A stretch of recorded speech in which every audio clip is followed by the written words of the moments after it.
Buckle up, sports fanatics. This is the Sports Chasers Podcast, your HQ for in-depth sports talk. Join host Kevin L. Warren and crew as they dissect the hottest stories, ignite debates, and bring you closer to the action.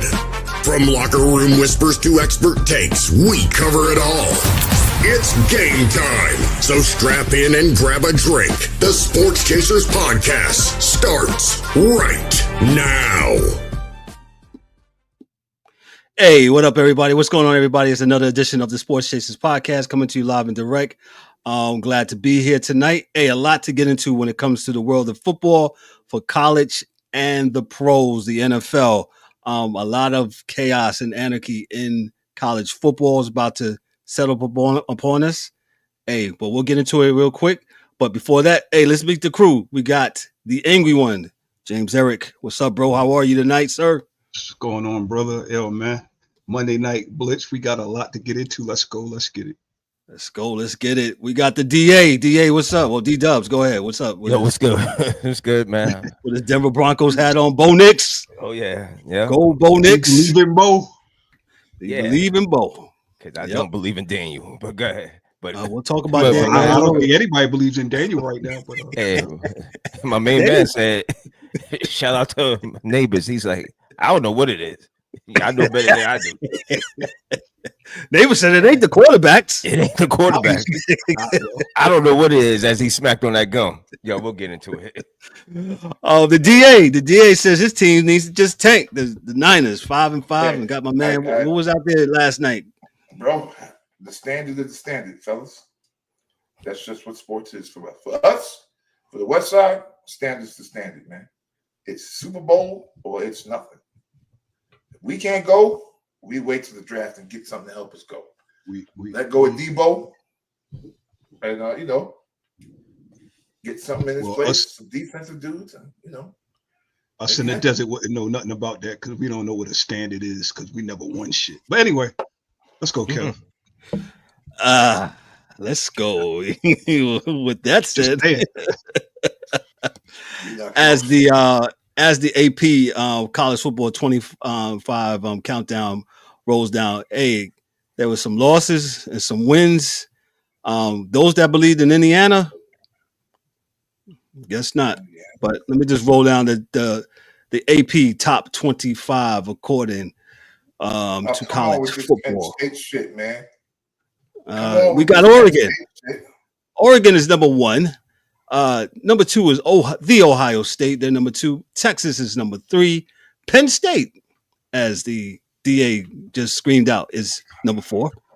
Notre Dame, independent Notre Dame, 10-1. They're number 5. Georgia, number 6. Illinois. They took an L to Northern Illinois, just so you know. Tennessee, number 7 at 9-2. The U is 10-1 at number 8. SMU is number 9. They're 10-1. Indiana. Laugh how much Indiana. They're 10-1 at number 10. The Boise State. Go ahead. All right. Yeah, come on, man. Come on. We can stop now. We can stop, Kevin. Okay. Why are we stopping, sir? This is evidently bullshit. Yeah, tell me why you mad, dog. Yeah, tell me why you mad today. This is evidently some clown shit we looking at. Motherfucking team got like a 185 strength of schedule, and they rank 10, 9. Get the fuck out of here. How does that work, Kevin? The I'm not only an good AP team voter. they played, they got beat up by. I'm just reading it. Go ahead. Stupid, man. This is just stupid, man. I'm telling you, I bet my shoes, and I got a lot of shoes, so I ain't gonna tell you which ones. That when they actually pick the 12 for the playoffs, Indiana won't be in there. They're gonna come to the senses because that RPI's got to mean something. Well, I just found out this weekend, and shout out to my peoples, to Dante and at East Coast Gridiron, that when you beat a team by a bunch of what's that? They don't count that. The margin. That's not the margin. The margin victory. That's not included. I don't care about that.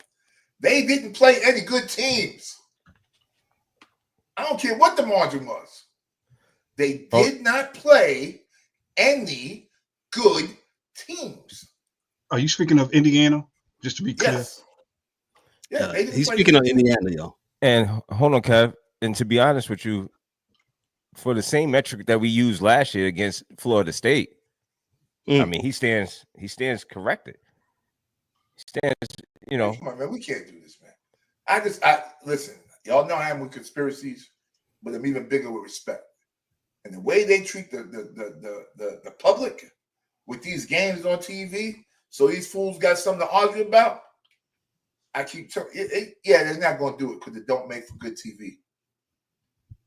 But the computers will do it right because Indiana don't belong there. So let me ask you this question: if you say they don't, who do you replace them with? What number they have? This is the AP poll, so they're number 10 right now. Okay, let me give you 4 teams easy beat their ass. BYU, Texas A&M, Illinois, and probably Colorado. So, whoa! You forgetting about Alabama? No, Alabama took 3 losses. I'm pushing them out. I told D before we started. I'm going to push them out just on GP. And that's fair because that's a 3-loss team right now. You're talking 3 loss. Right. And the reality I know for TV, if Saban was there and they had 3 losses, they'd be in. They'd be in there. But with this dude here now, I don't think he got the cachet to make that happen. Is he on the hot seat? Saban was there? Huh?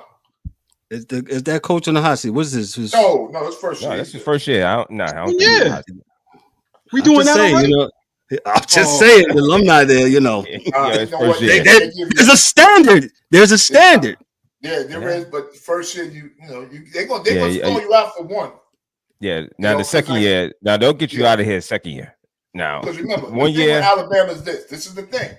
The big bad bully of the SEC now is who? Georgia. Alabama beat Georgia, so their alumni is good. Like, okay, they beat what they believe to be the best team in the conference. Boom. But they had some stinkers, man. Oklahoma, Vanderbilt. Come on, son. You're killing me. Saban would have cut the whole team. There'd been a whole bunch of dudes in there next year. Next week. Like, who's this kid? He was sitting on the bench. He would not have it. But this coach does things a little bit different, and that's fine. I've got no problem with that. I just don't think that. I think Ole Miss is better than they are. I think South Carolina's better than they are. Let's stop at South Carolina. Yeah, let's stop at South Carolina. You're right. South Carolina has been playing. Yes, yes. Say it again. Yes, he is. Say that again. Definitely it is. We call him Young Jameis because beginning of the year he throw interceptions. He didn't have his glasses right. He had to go back. He had to go to lens crafters and get his goggles right. That be a big enough lens crafters. Yeah. I mean, whoever it was. Yeah. Let me finish this for you, D. This is the AP top 25. No, you good, man. You good. This is how we do. Clemson's number 12. They're 9-2. Alabama, aforementioned Alabama, they're number 13. They're 8-3. Arizona State's number 14. They're 9-2. Ole Miss, they're number 15 at 8-3. South Carolina, number 16. They're 8-3. 17 is Iowa State. Tulane is 9-2. They're number 18. BYU is 9-2, number 19. Texas A&M, they're 8-3. UNLV, they're 9-2 at 21. Illinois is 8-3. They're 22. Colorado, we'll talk about them in a minute. They're 8-3. 24 is Missouri. 25 is Army, as they got stomped at Yankee Stadium by Notre Dame. Can I ask a question? Yes, sir. Go ahead. This is for the panel, right? Yes. If we're talking about Indiana, and I agree with you, DA, but why the bleep is Texas 3? I'm looking at their schedule. They got nothing on there. Michigan. You beat Michigan, and at the time you went into Michigan, right? And you beat the hell out of you beat the hell out of Michigan, right? In Michigan. But as we can see, this is not the same Michigan, so that is kind of a weak win, as people would say, right? Early. You got UTSA, UL Milroe, Mississippi State, Oklahoma. Okay. You lost to Georgia. You beat Vanderbilt. You beat Florida. You beat Arkansas. You beat Kentucky. To me, that does not look like a number 3 team. That's a weak schedule. Now, this is I think what people don't understand, and that's why I wish I could have Dante on, man, so we could chop it up. But the reality is this, fellas. If you look at and I'm not an SEC apologist, but I watched this since I moved down here. Look at all their records. They all got 3 losses. You want to know why? Because they played good teams all year in conference. So they're going to lose. But up against, the backdrop of, Oregon's 13-0 and 12-0. But you got to think of who you're playing. Right? So if your conference is all hitters, like Kentucky plays good damn defense, point blank, period. Ain't no real Kentucky blowouts. You always the chance of losing the game against Kentucky because they're going to run the ball and play defense, period. They never had a quarterback. When Will Levis went, he wasn't a good quarterback. They run the ball. And play defense. That's what they do. So what I'm saying is that, you're going to have 2-3 losses. Everybody is because they're playing good teams. Georgia's playing Tennessee. Tennessee is playing Alabama. Alabama's beating Georgia. So everybody has hard games. The conferences with no competition are your conferences with the 1 loss, no loss, 2 loss, because they're not playing, like they can go a whole schedule without actually playing any competition. So check it out real quick. Dan is not on tonight, but he's with us in the comments. He said, well, you wanted a super conference, you're going to get some losses. Deal with it, right? Oh no, I don't have a problem with the losses. No. I'm not saying he is, but most people wanted it, and I'm in agreement with him.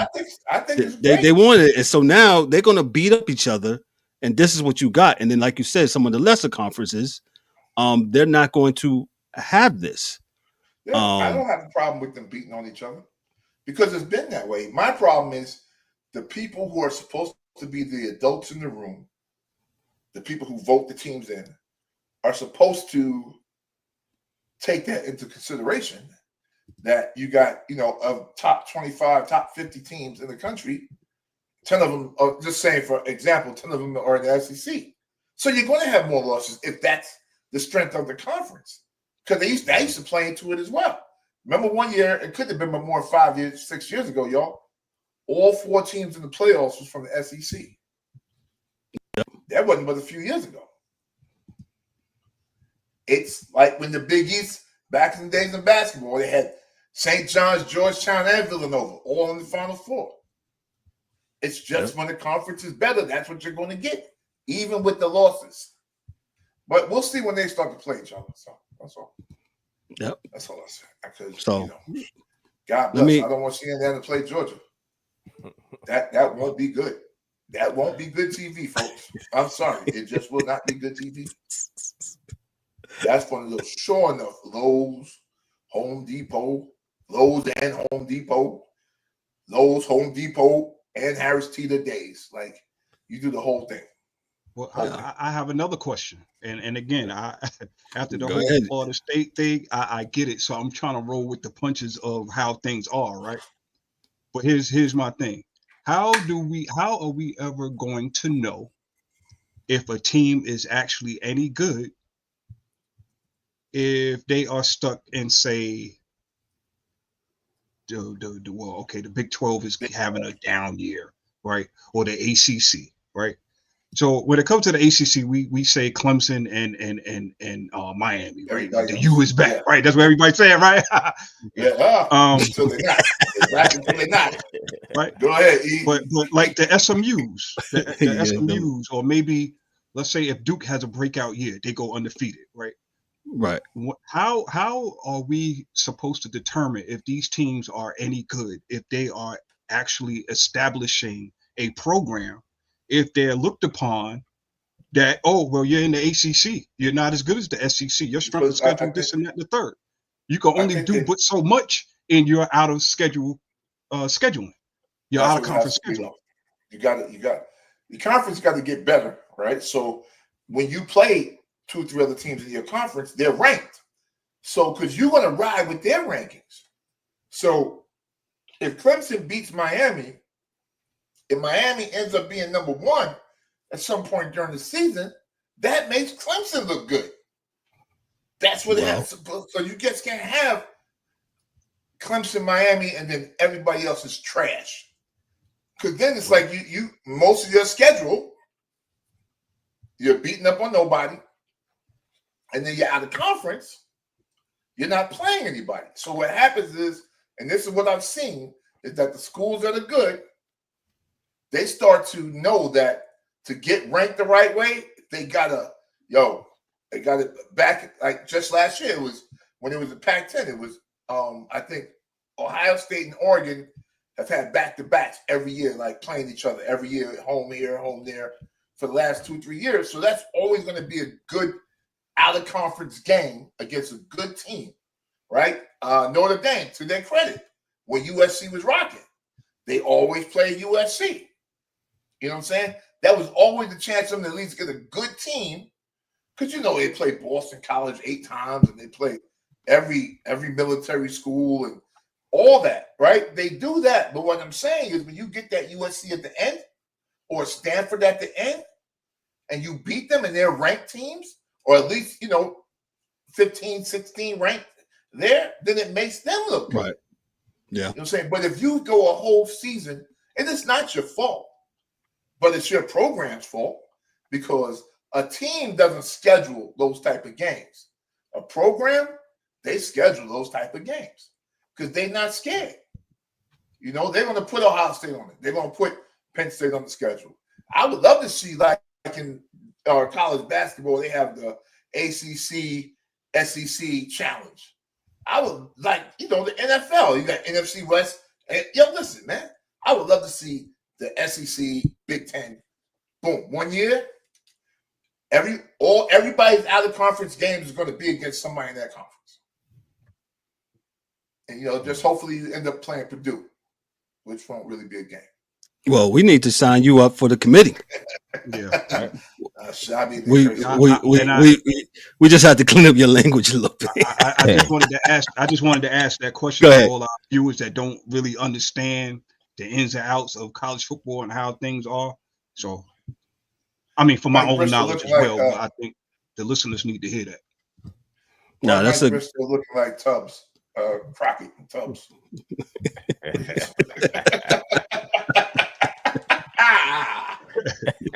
Yo, Indiana, by the way, plays Purdue this weekend. Oh, they're gonna in-state violence. Yeah. Indiana. Shout out to all those in the comments. I meant to do a call for action. Make sure you like, click, and subscribe to the channel. When you see the bell, hit the notifications for us, please. So check us out. Make sure you share this. Shout out to all those that's in the comments, man. Thank you so much. And we're gonna rock on. Let me just go on to the first game. This is gonna be real quick, and this is what we talked about. D-Dub said it in our chat the other day. Saturday, he said, I guess Indiana don't belong. From Columbus, Will Howard passed for 2 touchdowns and rushed for another. Travion Henderson ran for the score, and number 2 Ohio State beat previously undefeated number 5 Indiana 38-15 on Saturday. All Ohio State has to do now is beat Michigan at home next Saturday, and it will return to the Big Ten championship game for the first time since 2020 and get a rematch with number 1 Oregon. The Ducks beat Ohio State 32-31 in a wild one back on October 12th. The Hoosiers, who are 10-1, 7-1 in conference play, had their best chance to beat the Buckeyes for the first time since 88 when Kane was half-stepping, but were hurt by special teams and mistakes and disrupted by an Ohio State defense that sacked quarterback Curtis Rourke 5 times. In life, all good things come to an end. Indiana coach Kurt Cignetti said late in the first half, Indiana punter James Evans fumbled a snap, and he was buried in his own 7-yard line. So, like I said, D-Dub said in the chat, he was like, yo, man, Indiana don't belong. I know it was raining, but when dude missed that point, boy almost fell out of my chair laughing. That was like Keystone Cops. He was like, oh, God! Help! So I'm just saying, man, and I know the margin doesn't mean nothing, but 38-15 in my eyes, that's a shellacking, man. Yeah, that means you don't belong, huh? That means to me that you're not there. You're not there yet. You're not there yet, and that's why hold that door. Go ahead, D-Dubs. No, that's why my metric will always be Notre Dame when they win against Alabama. that year was telltale. Now I wasn't watching like college football like that, but you get a national championship game. It gets there, you hype, you think that this is going to be it. And again, the best college football national championship game that I've watched thus far has been USC and Texas. Vince Young, Texas, right? Ooh, that was a good game. That game by far was the best championship. One of the best championship games I ever seen. With the NIL between those two schools was God. Damn. Right? So with that being said, when I look at teams like this, man, hopefully this tournament weeds out everybody, because we cannot have a game like that. And and shout out to Indiana. This is a good season for you, 10-1, but you're just not with you're not that championship caliber team. Yeah, in my opinion, size is different. Listen, it's levels to this, as we all say, and there's a difference once you get on that field, and you'll see that you could just tell you guys just don't belong. What was the other one? What was the other game where we said TCU? TCU. That was an episode. Yes. Yeah. Right. Yeah. Who was they? Who did they play? That was Alabama or Georgia. They played. No, they played Georgia. It was Georgia that year, and Georgia smashed them. Georgia was eating chicken at halftime. Yeah, right. Started their chicken on the sideline. So, I just think that we need to stay away from those type of games and get the right teams in there so we can have a competitive game. That's all I ask for. It gotta be teams can't beat programs. Programs. That's a good point, D. That's a good point. Yes. And I really caught what you said about that. Yeah. If you're a one-off team 1 year, you good. That's that's beautiful. You know what I'm saying? Yeah, like Mike just said, Doug Flutie at 84, Boston College was a good team. Yeah, I forget. Yeah. But so let me go ahead. Other than Miami, as far as being a program, especially not in the 80s. But they won the game with a Hail Mary. It happens now and then. So go ahead, Kevin. I'm sorry. Let me just read this. No, you're fine. I'm just going to reiterate what we went over before, but it says this. This is Newsweek. The college football CFP determines this teams by ranking the top 25 teams at the end of the season and selected the 12 highest ranked teams, right? Conference championships, right? The 5 highest ranked conference championships receive automatic bids. A conference must have at least 8 members for a championship to be eligible. And then you have your at-large bids. The remaining 7 highest ranked teams receive at-large bids. These teams could include additional conference championships. Seeding. The 4th highest ranked conference champions are seeded 1 through 4 and receive a first round bye. First round matches. The remaining teams play each other in the first round with the highest seed teams hosting. The matchups are 5-12, 6-11, 7-10, and 8-9 format. The CFP Selection Committee releases its rankings with the first rankings released on a Tuesday and the final rankings released on December 8th. So that's 2 Tuesdays from tomorrow. The 2024-25 season will be the first time the CFP uses a 12-team playoff format. So there it goes. So this is what it is, and this is how it's going down. I'm going to just say this. Go ahead, E. Before everybody gets crazy, because I know what's going to happen.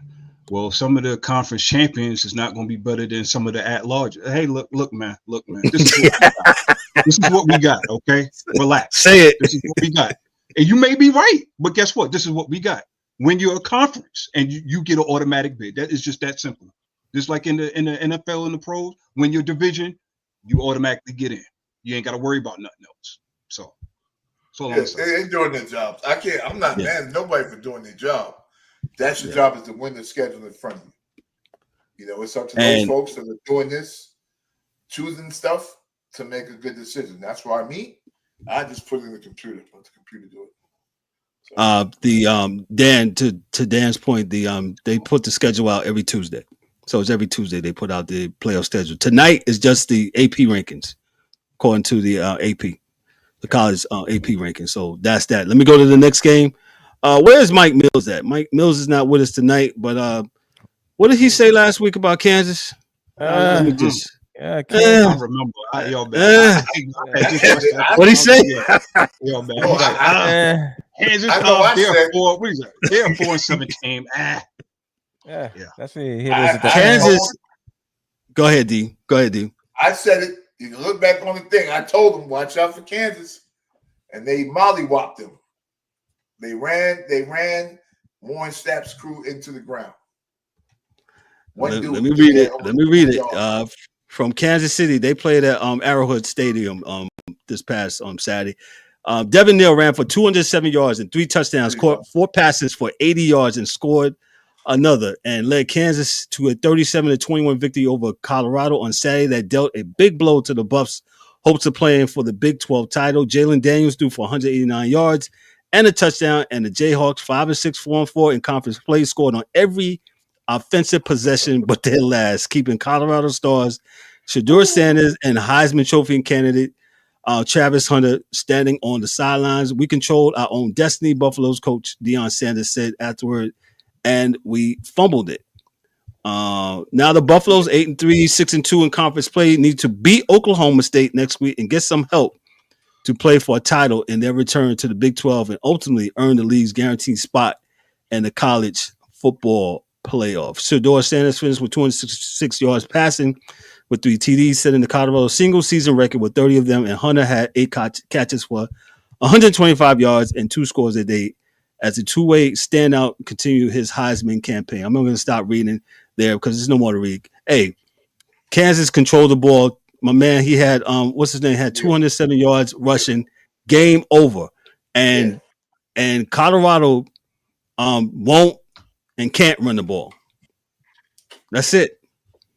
That's been their thing, and their defense has been suspect. And like you said, Warren Sapp, shout out to him. I think he's did a well job. But Kansas is not a trash.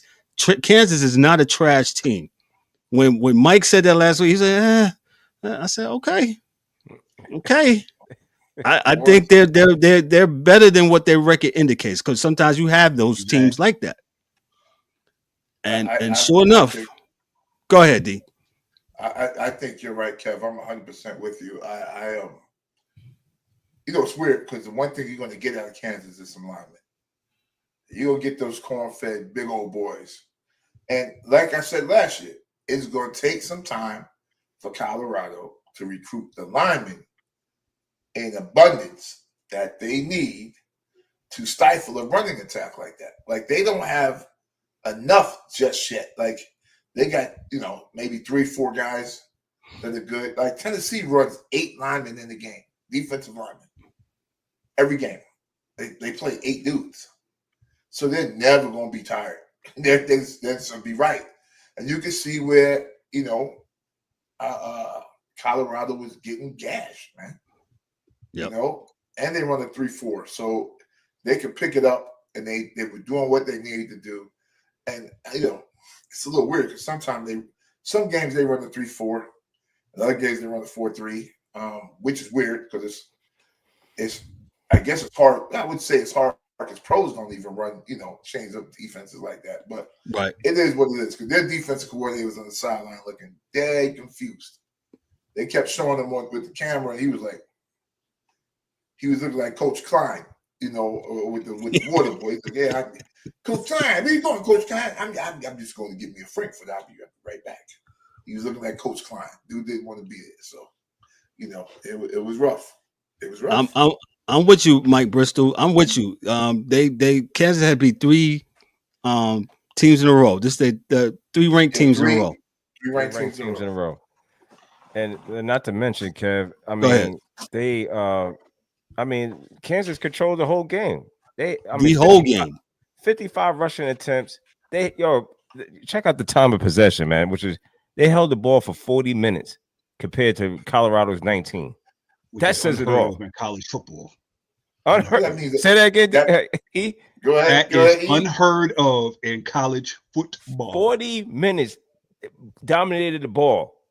Time of possession of the ball. Come on, man. Go ahead. And to that, with that time of possession, that bruising style, you're keeping the other team stars on the sideline, and it proves that coach and school had a plan going into that game, and they were not going to deviate from it. So they saw something on camera that they could use, on film and all 22s that they could use, and they did it. In spite of Shedeur slinging the ball around and having 3 touchdowns, definitely ball dominant, and that's what they did. They ran it all day long. So, well, to be honest, we say this every week, whether it be college or pros. When you have a dynamic offense like that, what do? You keep their asses on the sideline, and that is exactly what they did. Yeah. Yep. You gonna. I'm gonna just say this: you're gonna have a long friggin' day if you A, can't run the ball, and B, can't stop the run. You are going to have a long day. You're gonna be out there for a while. Yep. Yes. And so that shows why you see, as DA has alluded to, they look gas. Yeah, you gas because the use on that field, use on that lawn for a long time, buddy. You cutting grass for a long time. You really don't have any backups to put in. So, coach looking around for dudes to put in, and there's really no one to put in. So, yeah, that's true. Let me just read this real quick, and we'll move on. 9 teams remain eligible for the conference championship. This is for the Big 12. With 4 of them in the best position, BYU, who's 9-2, Iowa State. Then you have Arizona State and Colorado, 8-3, are tied at 62 in the conference atop the standings. All 4 are favored to win their regular season finale, a result that would put Arizona State and Iowa State in the title game.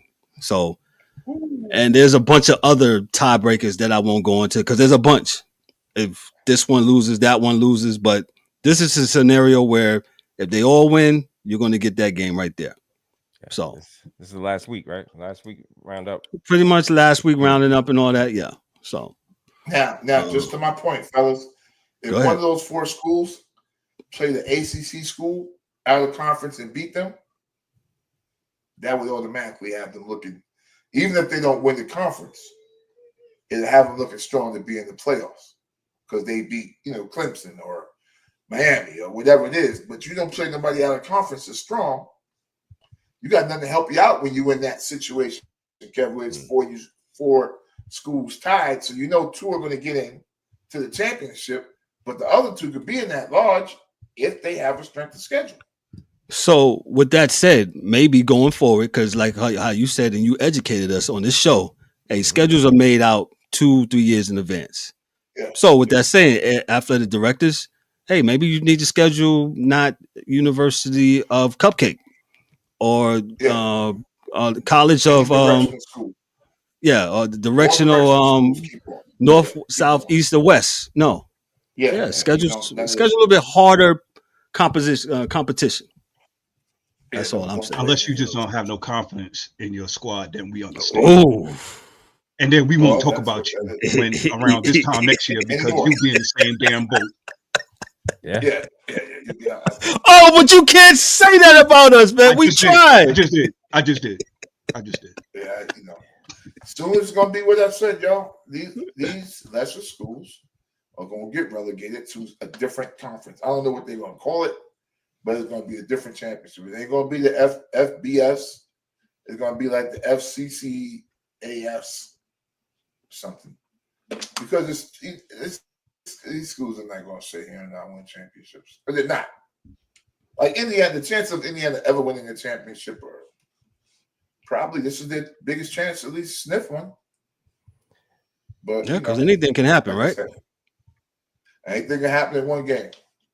As Dan says, let's be honest. Nobody wants to see BYU, Iowa State, Boise State types of teams in the play. That is true, but guess what? One of those teams that he just named is going to sneak up in there somehow. One of those teams is going to be. I don't know. I agree with that, but then at the same time, I don't want to see a damn Georgia team with 4 losses. So it's going to be a give and a take. Different scenarios. It's going to be a give and a take.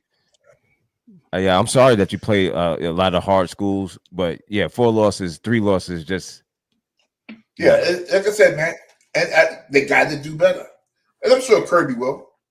But like I said, they lost the games. Now they did. Now I think I heard something was like it's not the way the panel is doing it this year because they're new. It's not who you beat, but who you lost to. And I don't understand that, but I gotta, I guess I'll speak to Dante Say that one. Say that one more time, D. It's not what? It's not who you beat. It's who you lost to. So with that said, right? When you lost to him. Yeah, I would say that too, because I'm about to talk about Notre Dame next week. All is forgiven with Notre Dame, right? Yeah, they didn't forget it. Yeah, not forgiven. It's forgotten. They forgot about Northern Illinois or whatever school that was. One game, right? Yep, one game. Yep. I was about to talk about Notre Dame next week. Let me just set it up real quick, and then we'll dip into Notre Dame. Notre Dame, they beat.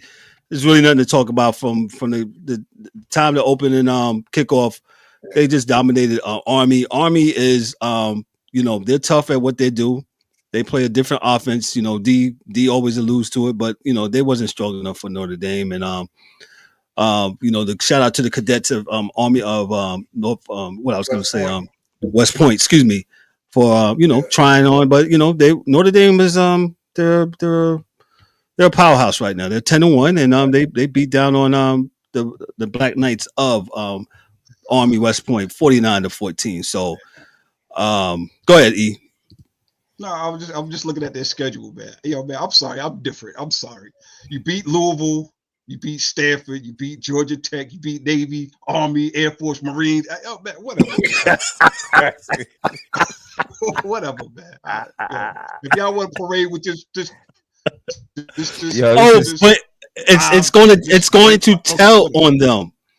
I listened to the interview with the coach, and they asked him. They said, "Hey, what's the benefits of not playing in the conference?" And he say, "Hey, he was giving political correct answers. He said, it gives you opportunity to face other teams, and you're not locked into one thing."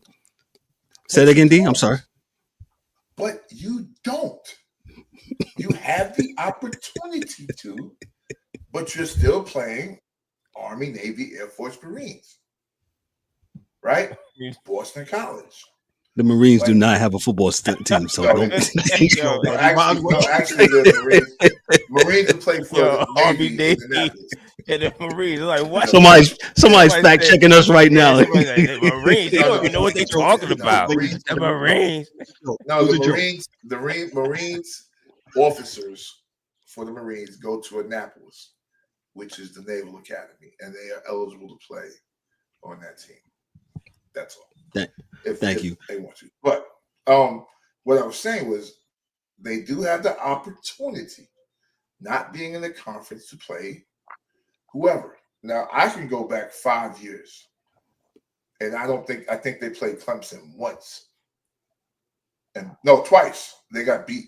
They got beat by DJ Ukulele. I'm sorry, I forgot. I don't know DJ's. I can't pronounce it, but they lost to that team, and they lost the year before that. So, Notre Dame don't want no part of Clemson. But the reality is that if you play Clemson, then you will have more credibility. Or you play Miami, you have more credibility. It just goes back to my original point when I said, when they schedule these games out, maybe schedule something a little bit harder. So, Ryan, what's up, Ryan? What's going on, man? How are you, sir? What's up? What's up, fellas? We're talking about the AP Top 25 and what's going on with college football, and what's your thoughts so far? What you got for us? What you learned from this weekend, man? Well, this weekend, kind of learned that Colorado didn't really, we went from thinking they weren't that good to wow, they're really good. Now thinking, damn it. But like you guys said, Kansas, who has struggled a lot of the regular season, their last couple of games, they've been beating teams who are ranked. So it was, I don't want to call it a trap game because, Colorado knew what was ahead of them. You went out and you're, man, you're in. And if Colorado gets into the college football playoffs, that's the biggest story in football. If that was to happen, you know what I'm saying? So yeah, but it doesn't look like it's going to happen now. I mean, I don't know. I don't know if they need. I don't know if they can still do it. If teams ahead of them lose and they win, I'm not too sure. I just gave the read for you. It says 9 teams remain eligible for the conference championship, with 4 of them in the best position. Is BYU and Iowa State. Arizona State and Colorado are tied at 6-2 in the conference atop the standings. All four are favored to win their regular season finale, a result that will put Arizona State and Iowa State in the title game. So there you go. They get the tiebreakers. Yeah, they got the tiebreakers. Colorado would have to kidnap a whole team. Right. Oh man, yeah, Dan, that was a buzzkill, man, because I was rooting for Colorado, not because of Dion, but I just want to see Travis Hunter play, man. That guy's phenomenal, man, on both sides of the ball. Probably the Heisman favorite at this point. Oh man, he's fantastic. Yeah, it's fantastic, man. So right, yeah. Now, Giants are definitely taking quarterback. Giants are definitely taking quarterback. Where you do that at? We ain't doing that. We don't want to go to the Giants. Right. Right. Wishful thinking, man. Wishful thinking. Yeah. Also, Alabama only scoring 3 points. Ryan, that was my last game I was going to touch, so I'm going to set it up for you. Alabama, yes. Yeah. Alabama, 3 points. Let me read this from the AP. Oklahoma fans literally couldn't wait to celebrate their team's victory over Alabama. An overzealous crimson and cream-clad mob stormed the field with 28 seconds remaining.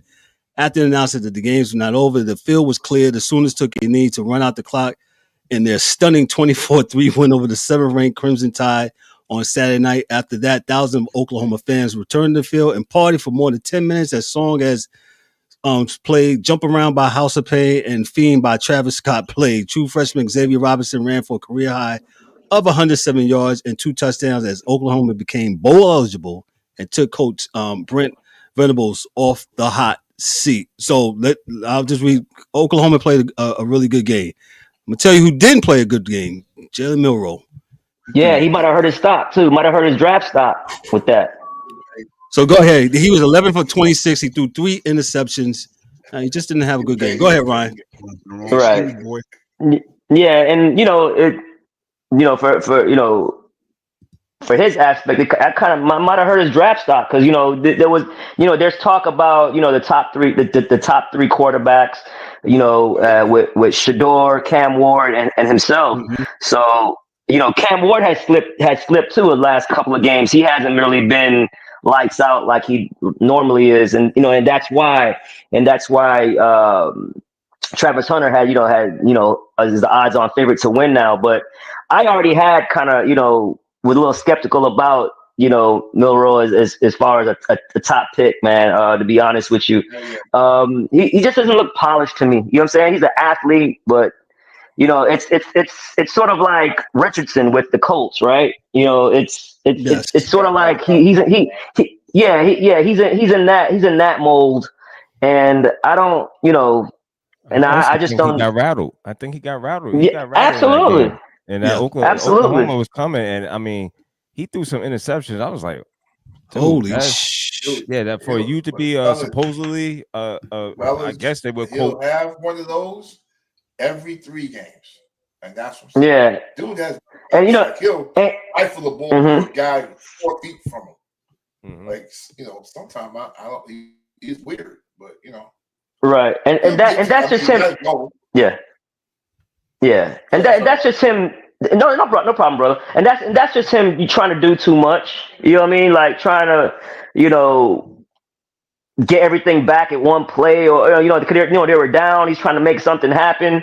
But then you'll see those plays. But then you see the pass that he made last year to beat to beat a team. Yeah, it was like 4th and 25, and he makes the completion. So you see the talent, but also, man, you get these top picks, man. You can't miss, bro. You cannot miss on these top picks, man. Like Carolina's going through it right now, missing on the pick, the top picks. I think Chase is getting better though. I think he looks a little better. Not great. Yeah. Coming from where he's coming from, it's kind of easy to look better because he just got a pass. Good, Yeah. So, I think man. I think Mr. Milroe is. I never thought he was a top 10 quarterback, but the good note on that is he may get drafted by a better team and have the opportunity to sit. That's a great point. It's a great point. Good point, D. Like you may not, that top 5 is a gift and a curse, man. So exactly. And we see that, with Bo Nix, as far as a system, he just fixed that system with Peyton, getting the ball out quick and making quick decisions. So he's a rookie who's playing well. We already seen what the quarterback in Washington is doing. So I know we always talked about maybe we should have these first year quarterbacks sit. I just think you just don't know until you get thrown out there. You know what I'm saying? Because it's not a complete science. So, but yeah, but I definitely agree with you, Da. If I'm not taking a chance on Milroe, especially if he's one of the top 5 picks, man. I just can't see that happening. But that's a great point. So everybody's shaking their head on the panel. Yeah, I can't afford to take another chance on anybody. A 6-year plan. I don't have it in me to do that. Right? No, I got you. I got you. But like, yeah. Put a package in for him now and then to run with it. And that's that. He's fast as hell, but he's not ready to do that arm thing just yet. So. Yeah, so we'll see how it works out, man. We'll see how it works out. But yeah, them only getting up 3 points was glaring, man. So we'll see. I think they fell out, right? They fell out of the college football playoff. They'll announce it tomorrow. Tomorrow, they fell in the rankings. I believe they're what's their rankings real quick? 12, Alabama 13. is 13 now. Alabama's 13. So hey, who they play next? And they're 13 and they got 3 losses? Yeah. Jeez, boy, they love it. Being the SEC still strong, boy. They'll give you the benefit of the doubt, boy. No matter how many losses you got, they're gonna give you the benefit of the doubt. Right, we was just talking about that. They play Auburn, the Iron Bowl, which they usually do the day after Thanksgiving. No, that's that SEC thing. You're right. But D made a good point, and we got to move on to the NFL about them beating up on one another now. So should they be penalized for that? And some people in the comments was like, no, this is what you wanted. And so right. I mean, but we sit in the rankings. They're always going to get the benefit of the doubt. If there's a one loss team and they have 2 losses, the SEC is always going to get the benefit of the doubt, or you know what I'm saying, who's better because of strength of schedule and things of that nature. So I get it, I understand, but that's just the nature of the beast. You have to play who's in your conference. So. Yep. Or division or whatever, you know what I mean? So yeah, definitely. Well, let me move on here to the NFL. The rankings will come out tomorrow, so look out them, and we'll talk about that. We won't talk about Thursday because we're off Thursday. Happy Thanksgiving, but let's move on to the NFL, and we'll deal with that here. Let me go to the first game. Hey, Ryan, your team, man. Will Levis, man, Mr. Mayo, man. He threw for 2 touchdowns. Lost. Go ahead, Ryan. Listen, Mayo. Hey, the Mayo man. Hey, he'll do some good stuff, but then man, he'll do some wild stuff. I mean, like the pick 6. You know what I mean? Like, dude, you didn't see that? You didn't see the guy just camping out there? So he'll give it and he'll take it away, man. He'll just. He shows flashes where you want to stick with him, right? And you want to think, okay, I can stop him from making these, bad plays. And his plays, when he makes a bad play, it's always it's not like it's a pick, and then you just tackle the guy, and then your defense can come and try to get the ball back or hold him to 3. It's always like a pick 6. It's always like something like that. That's like demoralizing. Now, good for the Titans. Yeah, exactly. Like good for time. I was kind of mad at day one. I'm like, dude, we need to get these. So, but You listen, too? You see, it's a real thing. No, it's a real thing. But it's not a real thing for the players. If the players are out there, man, they're gonna try to win, bro. That's just absolutely. That's just their nature, man. So, and I'm glad you said that, and we'll get to that in a second. If you look at Neighbors, who plays for me and D's Giants, he was livid yesterday. He was like, when the reporter asked him that question, he was like, "Nah, it ain't the damn quarterback. It's all the other stuff, man." He was mad, and I get it. Like you said, Ryan, nah, those guys are trying to go out there and win. Period. Absolutely. So, it's just what it is, man. But I think this is a bad loss for the Texans. The Texans are 7-5. They lose to the Titans 32-27. Will Levis, as we say, he was 18 of 24 for 278 yards, 2 TDs, 1 interception. And then you had CJ Stroud 20 of 33, 247, 2 TDs, and 2 interceptions. And they did not run the ball at all yesterday. They ran the ball 17 times. Yeah. They got 22 yards. They gotta have a plan. Yeah, on 14 carries. Got to have a plan. Well, I will add to Mr. Levis having such a great game is because he actually had a running game. Where has Tony Pollard been on? Say it again, E. You know what I'm saying? So I'm like good you, point. Ryan. I was mad to see Tennessee win this game. I don't have I mean, you know what I'm saying? That's my other team. Was in Nashville for over a year and a half and whatnot. But anyway, man. Again, CJ Stroud. I said it before. Was his receivers back? No. Collins was back, but what's his name is still out. That's it. And I'll say this, when these guys is getting punched in the mouth, this is his second season.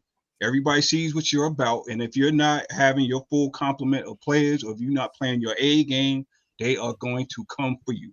And I tweeted this yesterday. I was talking to D-Dubs and Kev. I was like, yo, man, can we please stop? Can we please stop calling these divisional games upsets? To me, this is not an upset. Is it a bad loss? Yeah, in the scheme of things, yeah, but not really. Because at the end of the day, these teams see each other twice. So it's really, they get up for each other. Yeah. So for me, it's not this was a bad loss, or this is great point. Really wasn't an upset to me. But and Houston hasn't really been playing, all that great. It's CJ Stroud, especially CJ Stroud. He had, the last couple of games he's been, mediocre. So, I mean, and to his standard, because we've seen him play great. But they lost Diggs. They got Nico Collins back. I think Tank Dell was out there, if I'm not mistaken. But like you said, the running game was non-existent, and Mixon has been fantastic the whole season. So yeah. So I agree. It's weird to me that they kind of went away from him. I mean, now Tennessee's defensive line is good. Like, don't play. Like, they're good. But like I said, if you got a plan, you're going to run even when they're stopping you, because that's what we do here. So, but they didn't stick with the plan, I guess. And that's that. So that's that. Did not let me move on to the next game here. The Cowboys and the Commanders from Landover, Maryland on yesterday. Austin Seibert choked back tears, taking responsibility for missing the extra point. This is from the AP from CBS Sports. Of course, they have tied the score. In the final minute, Jeremy Reams choked back tears, blaming himself for a missed assignment that led to a kickoff return, touchdown. And John Bates choked back tears, talking about moving forward from his costly fumble. All those late mistakes contributed to the Washington Commanders' third consecutive loss, 34-26 to the Dallas Cowboys on Sunday, in a game that wholly unremarkably until fourth quarter chaos. The team combined to score, both teams combined to score 31 points in the last 4 minutes of the game, the most in an NFL game in more than a decade. And the Commanders came out on the wrong end of it, the defeat that further endangers their playoff chances. I don't know about that. anytime you lose a game or you lose a game in that type of fashion, it's very difficult and it's tough, but it never comes down to one play. Rookie quarterback Jaden Daniels said there's plays throughout the game where little things add up to big things. Listen, that game was crazy. And as the article alluded to, if you watch the game, like I said, there was, I'm turning around, Turpin, he drops the ball right there at the goal line and he does a Madden stick spin move and he's going to the house for 99 yards for the Cowboys. I was like, what in the world is going on? Then you have missed kicks and then you got block kicks and it was just the special teams. Like, what do you say to the special teams coach or both teams today? Well, no, you can't. Go ahead, D-Dubs. You want to say something? I don't know, but there's a lot of Washington fans that are totally upset with the kicker. And not so much with that placeholder, but the kicker. Yeah. Missed twice. So you know how we say you only got one job to do. Yo, the kickers have been this weekend. The kicker has had some problems. Look at Thursday night. Whatchamacallit, the other night. With the, I know it's low hanging fruit. It's easy to blame, but I mean, literally, if he kicks it, was it going to be tied or go ahead? I believe it was going to be tied at that time. Yes. Yeah, it was a tied game. Mm-hmm. It's tough. I'm excited. I'm ecstatic because the Cowboys get a win. That's right. It leaves us in the cellar of the NFC East. Yeah. God bless, man. God bless the Cowboys. God bless the Commanders. The official team. Got the official team. Yeah. We up here tanking for. We don't even know who we tanking for. I don't know, but it don't matter. Anything to improve this team. That's all we looking forward to. Okay, so that's it. So the Cowboys win. The Cowboys and the Giants actually face each other during Thanksgiving. They're the 4:00 game. I'm assuming that's in Texas, right? Yeah, that game's always in it's in Arlington at the AT&T Stadium. Yes. So that's it. Let's talk about the Giants a little bit. The Giants released Daniel Jones on Friday after this 6-year thing. As a Giant fan, I went through a lot of ebbs and flows with this, and at first I was like, "Yo, man, they didn't give him a chance." I know E always talks about the quarterback. About the organization not being, for lack of better words, not supportive. I'm not putting them around a good team. Not supportive. Not having a good staff around them. Mixing and matching staff. The what staff goes team in. supposed to look like? Yeah. Yeah. I mean. You don't know. But again, the last Giants general manager, I'm glad I forgot his name, but for him to go up and grab Jones at 6. Oh, Gettleman. You said? Gettleman. Yeah, it should have been get out of here. That's his name. Should have been. Get that? This guy was a joke. I'm so traumatized. I wanted to forget it. That's why. So. Well, I'm not going to let you forget, sir. But I went. D tried to go back and forth. The DA tried to be like, "Yo, y'all got to give him a chance." And before we know it, we wake up six years later. Daniel Jones is still here. We signed him. We signed him to this ridiculous contract, and I'm like, after 1 year. Okay, he got us a playoff win. He had a semi-good season, and this is where we're at. And this is where you'll stay. Yeah, because we're definitely, the Giants are absolutely acting like a trash organization.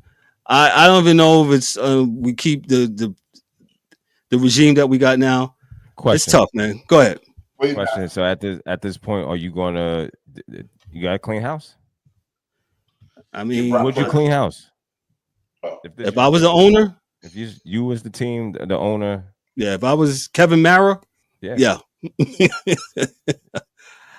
But then you got to start all over again. Who do you go and get now? Who do you go get as a prospect, as a quarterback? Excuse me, as a general manager and a coach. Yeah. You know what I'm saying? Who do you go get? Here's a question. Who's the worst New York football franchise? Is it the Giants or the Jets? Well, they're That's both the Jets. running. How is that a question? Yeah. But as Come on, of right right now, now, as you ask me good. right now, they're running neck and neck. But I I was mean, about to say they're running neck and neck, bro. No. Go ahead, E. I'm not saying I would just say this. over history. I know what you're saying, E. Over a historic Okay. time. Yes, I got you. Yes, I'm talking about right now, as in the last right 5-6 now, years. Still the these Jets. two teams are running. Still the Still Jets. the The Jets. Jets have a more talented team than the Giants. No. Thank you, But Mike. hold on, E. Thank you. Hold on, E. But I will give the Jets credit for this. Is what we always say: pushing the chips in. You decided to get all these so-called, But the big everybody guys. told You you. think that you pushed it Everybody all told in. you, You was though. trying to win. You was Right, trying but to It's the- a win. little It rascal. just didn't work out. Go ahead, You're Ronnie. you're trying to win, but with trying to win, that means you have the expectations. There was no expectations for the Giants. Absolutely. None. No expectations for the Giants. I mean, there. What? Not only did you have expectations, you had Super Bowl expectations. You know what I'm saying? The last 2 years. The last 2 years for the Jets. Yeah. So I and not only that. I mean, you bring in Rodgers. He makes all these decisions, and you get rid of the coach. You make him the scapegoat, and now you're talking about, hey, we might not even bring Rodgers back for next year, I mean, so I'm like, what the hell you fired the? Yeah, you might even cut him. What you fired the coach for? Correct. I mean, that coach, was dealt an awful hand with the quarterback draft pick that didn't pan out. And it was. And it got rid of the general manager. Joe, what is it? Joe, is it Joe Douglas? What's his Joe Joe Douglas. Yes, Yeah. Who made very good draft picks, in my opinion. The Jets did on defense. Well, go ahead, listen, E. What you got? Hold on, D. Let me get E and go. I would just say that again. Everything was all good 3 years ago when Zach Wilson was the quarterback, when Breece Hall was running all over folk, and the Jets was in first place for a hot second. They was, I believe, 7-5 or something like that before Breece Hall got hurt. And then shit started unravel. And then what did they do? They started making knee-jerk reactions and knee-jerking decisions. And now you had to bring in Aaron Rodgers. And then you had to bring in. That's why they are the worst out of the two, in my opinion. It wasn't that. Agree. Good points. Yeah. I just know the only thing I have against the Giants is that they're trying to mimic the Jets. The Giants was always front page on the Daily News, not the back page with the Jets. Why would you try to do that? That's a good point. You're right. Page 6. Jets. Page 6 worst. with Cindy Adams. The New York Post. Jets, shout out to the New York Post. Talk, Cindy Adams. Go ahead, D. Jets they're worse because their locker room is bad. The Giants' locker room isn't bad. The Jets' locker room is bad. Right? So Great point. Players aren't playing anymore because Robert Saleh drafted the defensive players that were at some point this season 6th best defense in the league. He fired him. The dudes that he drafted are like, man, F this. And now the defense ain't worth a damn.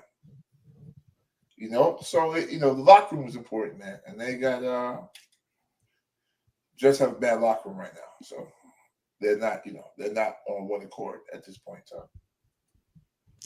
in time. Let me move on to the next game here from the AP CBS Sports. Sam Darnold figured the Vikings would recover the Bears' onside kick near the end of the regulation, and he would only need to kneel. Though things got a little more complicated, he'll take this result. Darnold threw for 90 of his 330 yards in overtime to set up Parker Romo's game-ending 29-yard field goal, and Minnesota outlasted Chicago 30-27 on Sunday after giving up 11 points in the final 22 seconds of regulation. And I'll stop right there. I thought Minnesota had this game in the bag. I was like, okay, and then here we come. And Caleb Williams, even though, again, we say on this show, he was 32 for 47, 340 yards. That's just throwing the ball way too much, in my opinion. They only rushed the ball they was playing from behind. I get it. But, he had two TDs and 0 interceptions. But, kudos to them. Chicago made a comeback and, they forced it into overtime. They got it done. and but Minnesota prevailed, and they're doing good things. They're 9-2, and the Bears fall to 4-7. And shout out to Sam Darnold. He's playing well. Go ahead, E. What you got? I just said Chicago is cursed. There's nothing else. There's nothing else more to it, man.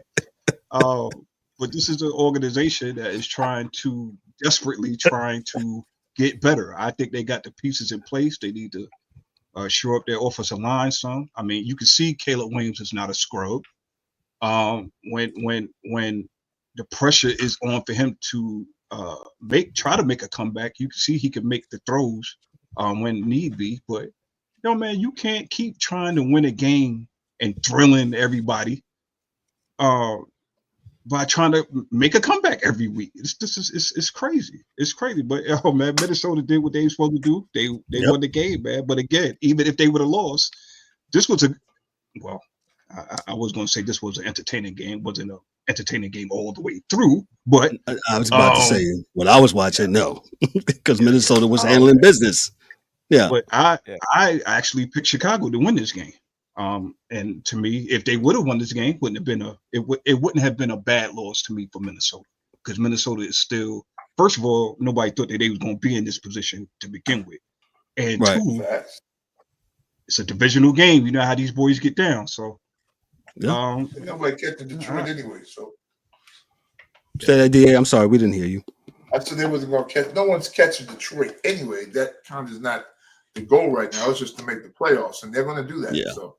Yeah. Detroit is on a runaway train, needless to say. They've won, I believe, 9 in a row. They keep on trucking along. They won yesterday. Shout out to Detroit. Shout out to Dan Campbell. He got them boys playing really well. And I like what they got going on in Detroit, man. Kudos to them. Detroit has been a trash organization for I won't say trash. Let me take that back. They've had some hard times. I would say it. No, I think you're correct. You said it right. You said trash organization, and I think the people of Detroit would agree with you. They've been the laughingstock for so long, ever since I can remember. That's right. I mean, only flashes of Scott Mitchell and Barry Sanders and that's about it. Herman and Megatron. Herman Moore, yeah. Megatron. Yeah, they have, no, without a doubt. That doesn't mean that it's still trash. It's trash, man. They drafted. I mean, they drafted four wide receivers in a row every year, and all 4 of them we had the league. So I think we should come out with a Sports Chasers glossary on words and what sports terms mean to us. Trash. Detroit, man. Detroit. Things with Detroit, man. They can play any style you want. Yes. If you want to have a shootout, they can do that because they have Amon-Ra St. Brown, who's always open. They have fast wide receivers. They have a great, a good tight end. He's not.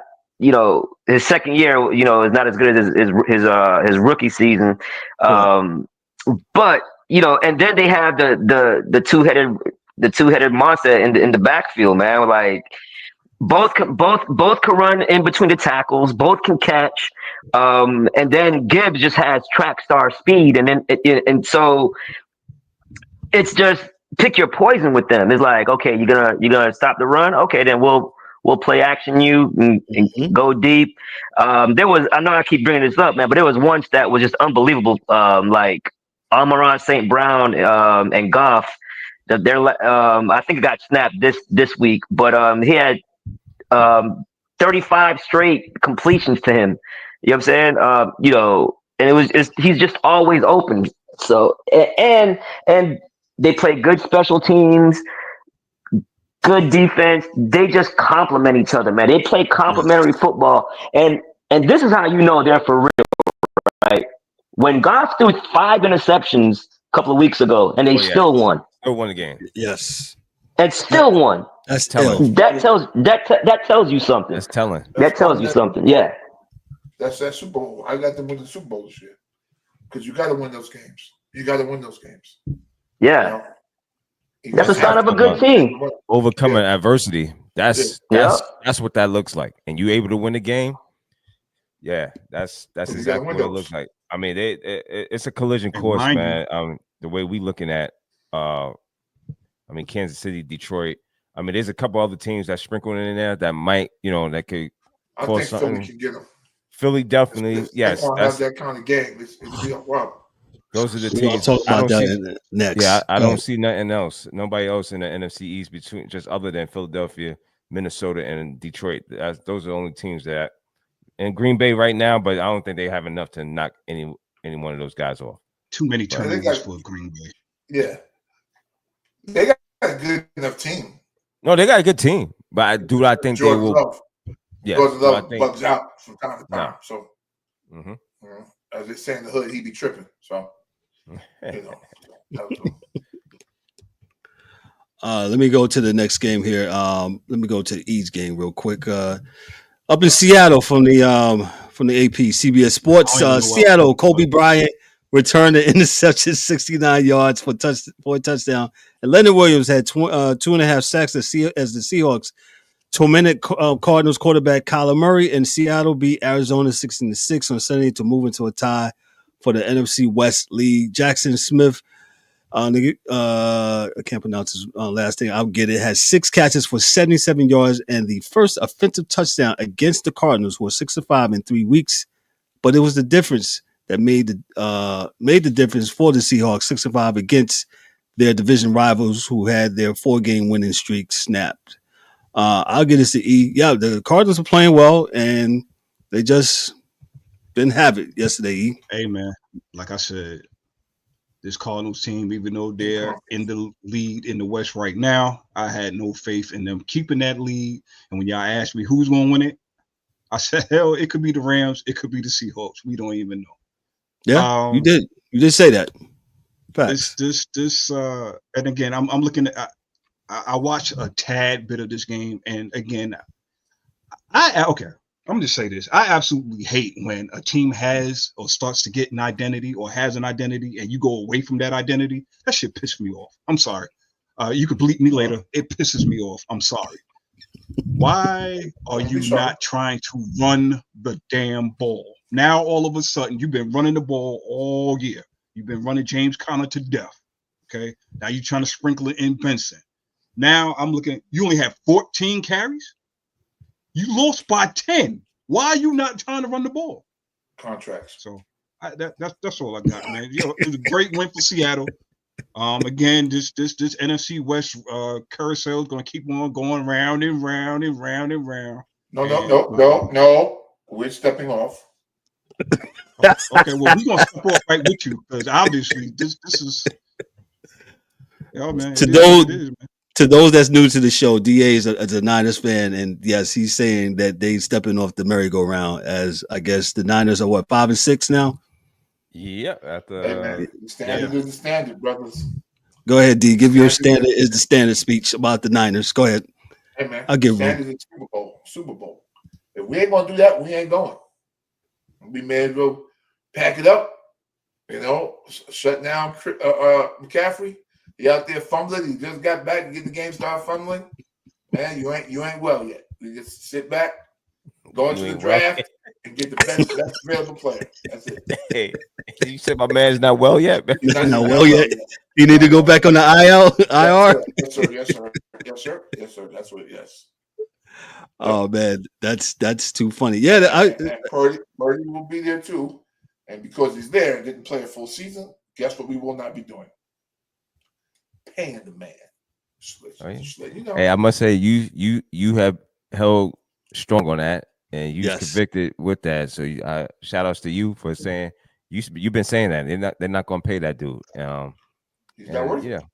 Hey, what we said, I think we said it a long time ago. You was the last pick for a reason. Not that you. No, I'm not that you're bad. But the team is really good. Yeah. So you're in the system. You're in the system that I think 80% of the quarterbacks, as long as they listen to Shanahan, will have some success. Now I'm not saying he's bad because I like him, but he's not a $60 million a year quarterback. So not. And that's just the going rate now. And we're not going to pay that. So we're not going to pay that. So especially in that. I'm sorry. No, go ahead. No, go ahead, Ryan. You good? Especially in that system. Why the hell would you want to pay a quarterback that kind of money in that system? You know what I'm saying? Where we saw Garoppolo take him to a Super Bowl. So and losing Ayuk, you can tell that was their best route runner, deep threat. Yeah. Because, for as good as Debo is, Debo is just a screen kind of guy. He doesn't really run routes. He's like a running back who can catch. He plays very physical. Every play with him is just a physical play. That's why he's dinged up a lot. So it's and then you guys made great points about McCaffrey. Just coming back, and I thought you should still be running Mason a little bit, split the carries. You know what I'm saying, and get him acclimated. Mason ran the ball great when McCaffrey was out. Absolutely. Yeah, so bring him in easy. You know what I mean? So you can't expect the man to be the McCaffrey, before the injury and with the long layoff. So yeah, McCaffrey got something in his contract. He need X amount of carries or something, man. Because his maybe back at the house. He'll be back at the house. Hey, is McCaffrey ready yet? Nope. He was out at the party last night. He ain't ready to play though. But his legs look good. Yeah, well, he got the eye thing now. He twitching the eyes just twitching. He can't I'm sorry, DW. You had something? No. I was just agreeing with DA. Great points Ryan was making. I thought you about to trigger the DA when you said Jimmy Garoppolo, because that's actually a curse word to this guy. Yeah. Make him stroke out. Right. When he did a Will Levis in the Super Bowl and just threw it off his back foot. Oh man, he closed his eyes. The Mayo man. He closed his eyes. We won the first Super Bowl. We were beating Kansas City the first one. And he closed his eyes and threw a pass.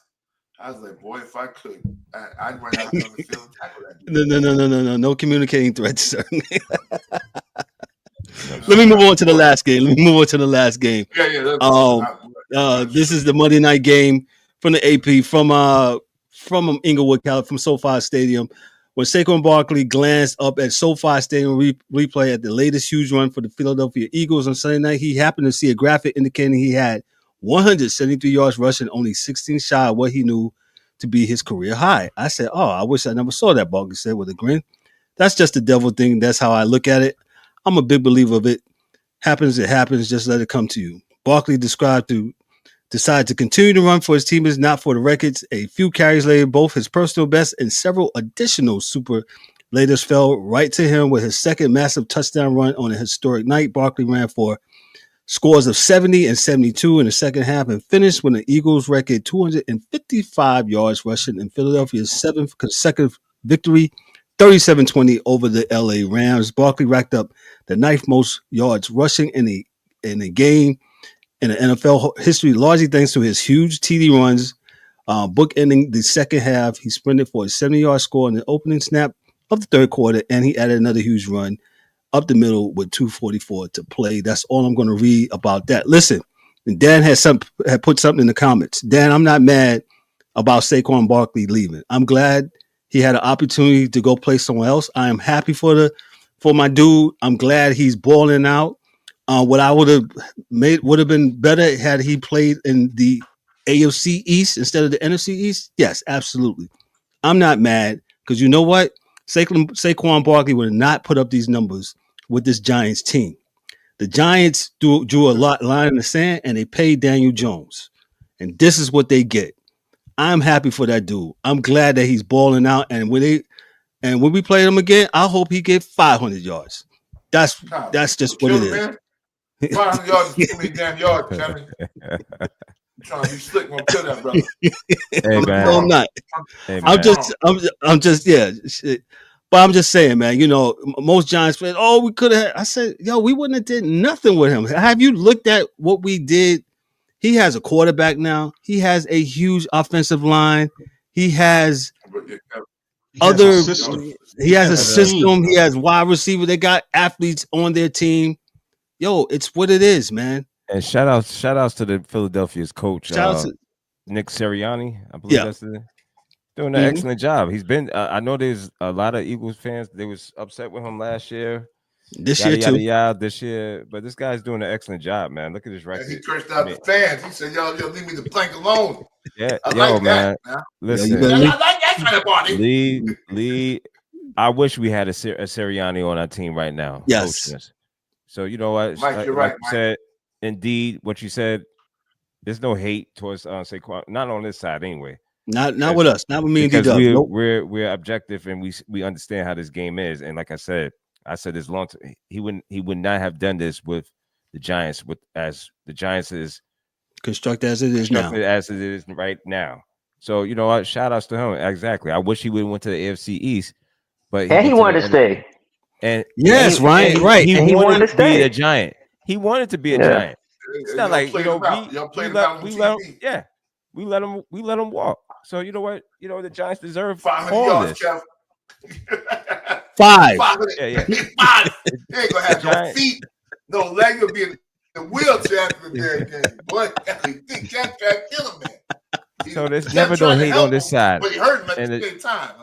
And the Giants deserve everything that comes to them with this. 100%. Letting this guy walk away from him. So good for that brother. And he had a phenomenal game like last night. Last night was I mean amazing. The holes were so open and he's so shifty. All the stuff that we knew that when he was in Penn State, we knew all this stuff, but he was able to. He just had it. Now it just looks better. You know what I'm saying? I also think D, real quick. I'm sorry. I know we gotta go, but it's something that he picked up very recent. I think this season from Le'Veon Bell, and I don't know. Le'Veon Bell took a lot of crap, but I think Le'Veon Bell might have been the inventor of the, I guess, kind of the poor step when you get to the line and damn near stop and then start again. And then jump. He does it's like a jump step. Yeah. He gets to the hole and he stops. And shout out Le'Veon Bell. He waits for it to develop and then he goes. And I remember watching Le'Veon Bell do that against New England when New England was at their highest of powers. And he'd be killing them for Pittsburgh because he just stopped and then go. I was like, damn, this dude is nice. Essentially just using the momentum. Yeah. Letting dudes run past you. Yeah, he's using their momentum to go against them. Exactly. Yeah, you gotta fill to the hole and then you stop. And you let them run right past you and you keep going. So yeah, I've been watching that over this year. I'm just saying this season. And it's really helping him. And if you see his runs, you'll see that. Like he almost a jump cut. He almost walks the line and then goes. Like he'll wait to see it happen and then he'll go. So he's playing really well, man. And I'm proud of him. So proud of him. 100%. Hell of a player, hell of a teammate. So 100%. And he wanted to remain a Giant. And the Giants, they drew their line. Play him on TV. Yeah, y'all played him on TV, like the girl in the what's that reality show be? Y'all played like the girl in reality show be. You know what I'm saying? Your breast ain't Saquon. Damn, girl, you could have told me that at home while I got behind the street. Yeah. You do that. Y'all didn't like that, man. Y'all said, listen, y'all told the MVP, hey, y'all can listen. We ain't gonna pay you that, but you can go out there and see if somebody else gonna give you that. Yeah. All right, and you come back. He came back and they was like, ooh, damn. And that is why I don't like Hard Knocks. I personally, I don't watch Hard Knocks. Hard Knocks put all your business out in the street. And that's what we did. We put all our business out in the street. Everybody's seen it. And everybody saying how stupid we are. Man, you stupid. Giants are a trash organization right now. Stupid.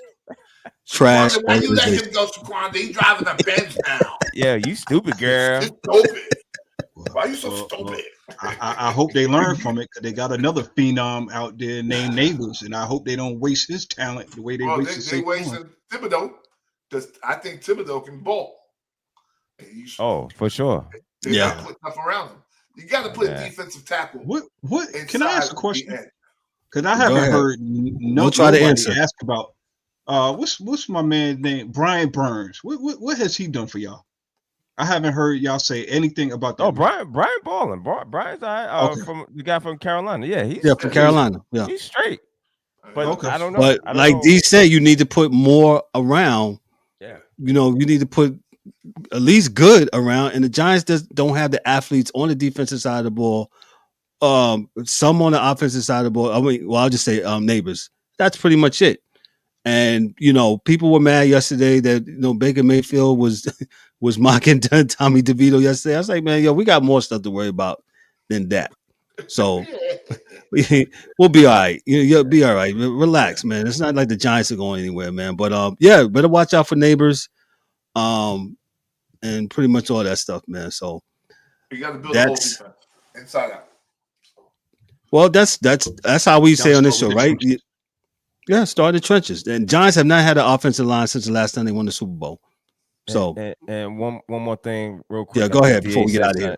He said, MVP. Yeah, you potentially might have lost an MVP or let an MVP walk right out, and he might be an MVP of this year if looking at his numbers.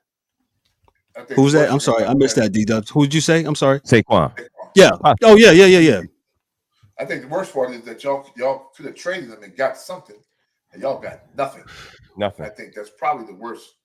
Like I said, that's an indictment on Joe Shine and the rest of the management. That's what I'm saying is they will not be back. I can't see that they will be back next year. Yeah, I'm with you. Well, I would like to end it on a high note. Jeez, that was such a low note. That's a high note, high hat, whatever you want to say, brother. I mean, it is what it is. That's what. Listen. Let's a couple of things. We will not be on Thursday. It's Thanksgiving. Enjoy your family. We'll be back here on Monday, man. Great show. Great to always come out and do these things, man. And love talking football with the guys. That's what we do on Monday nights. Monday Night Football Blitz. We combined 2 shows from last year to 1. Go ahead, E. I just wanted to give a quick update. 10-0 Chargers. Okay. 10-0 Chargers. 10-0 Chargers in the 7-3 Chargers. Got a lot of football left, but boy, oh boy. Listen, this is the funniest thing, right? So the kid got a howitzer arm. He does that. You know what the Chargers do? They run the ball and throw screens. Well, that's helping out the quarterback. Absolutely, yeah. Yeah, yeah. I'm not in my studio, so I don't have the whistle. So I was looking for E. No problem with this. Yo, man. I don't know, man. It's definitely yeah. The Chargers, they keep doing it again. I'm gonna try to see if I can get Miss Deb Wickens back on here so she can talk about the Chargers. It's John Harbaugh in Baltimore, right? Am I saying that right? Yes. Yeah. Mm-hmm. He's on the hot seat. In my opinion, that man is on the hot seat this year. He's an idiot, man. He outcoaches himself every game. They'll be running the right offense, and then they start running the wrong one. So yeah. Oh well. Your brother just got back in the league, and his team is doing better than yours, and y'all have the Harbaugh special going on, and you got a big fat donut on the board already. Hold on. Dang. Go ahead, D-Dubs. Real quick. Speaking of hot seats, Eric named John. What is it? John's not on the hot seat for the Baltimore. He's not, but the angry one says he should. I agree because he's had an ample enough time to get that team together. But nonetheless, hot seat people. I got 6. Doug Peterson. Jacksonville Jaguars, Matt Eberflus, Chicago Bears, Mike McCarthy, Dallas Cowboys, Zach Taylor, Cincinnati Bengals, Antonio Pierce. I got a lot of pushback. They just like, nah, Antonio just his first year, Antonio Pierce was on that hot seat, and Kevin Stefanski for the Cleveland Browns. That came from CBS Sports. Okay, I'm gonna give you one who ain't. They're not getting rid of the dude in Cincinnati, and I think they should, but Zach Taylor? Yeah, I don't think they will. I think they should, but I don't think they will. Oh, also Brian Daboll from they say on Pro Football, they say Doug Peterson, Mike McCarthy, Brian Daboll, Matt Eberflus, Antonio Pierce, and Kevin Stefanski. That's their picks. Hot seat. Aaron Rodgers. He's not a coach, but yeah, you funny. But that's your hot take. The hot seat takes for this week. Yeah, who's on the hot seats? Let me run it around here. Let me get your parting shots. Like I said, we're off for Thanksgiving. Enjoy your Thanksgiving. I'll start with Ryan. Ryan, what you got for us, bro? Man, happy Thanksgiving, man. Happy holidays to everyone out there. I want to give a shout out. Since I'm the basketball guy, I know it's football, but give a shout out to Memphis. They beat UConn today. The champion, the back-to-back champion UConn Huskies. They beat them in overtime.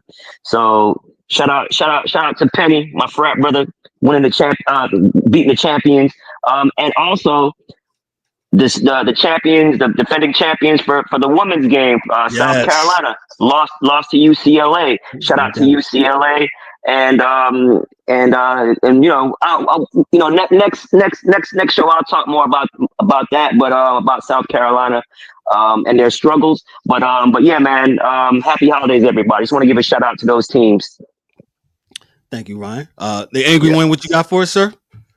Yo, man, another great show tonight. Thanks everybody who tuned in the comments, out there in all of viewership and wherever you catching us tonight.